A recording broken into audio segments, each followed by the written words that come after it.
തമിഴ്നാട്ടിലെ മുരുകൻ എന്ന ദൈവത്തിനുള്ള പ്രാധാന്യം എത്ര വലുതാണെന്ന് നമുക്ക് നല്ല രീതിയിൽ അറിയാം.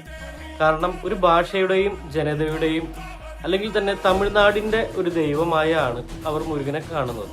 ഈ മുരുകന്റെ കഥ തന്നെ രണ്ട് രീതിയിലാണ് ശരിക്കും പറയപ്പെടുന്നത്. അതിലൊന്ന് നമ്മളുടെ പുരാണങ്ങളുമായി ബന്ധപ്പെട്ടിട്ടുള്ളതാണ്. ദേവന്മാര് അസുരരാജാവായ സൂര്യപത്മന്റെ മുന്നിൽ യുദ്ധം ചെയ്ത് തോൽക്കുകയും സ്വർഗരാജ്യം പോലും അവർക്ക് ആധിപത്യമില്ലാതാവുകയും ചെയ്ത സമയത്ത് അവർ മഹാദേവനെ കണ്ട് സങ്കടം പറയുകയുണ്ടായി. അപ്പോൾ ശിവന്റെ കണ്ണിൽ നിന്ന് 6 അഗ്നിജ്വാലകൾ ഉണ്ടാവുകയും ആ ജ്വാലകൾ ഗംഗയിൽ പതിക്കുകയും ഗംഗയിലൂടെ ശരവണപ്പൊയ്കയിൽ എത്തുകയും ചെയ്തു. പിന്നീട് ഈ അഗ്നിജ്വാലകൾ 6 കുട്ടികളായി ജനിക്കുകയും ചെയ്തു.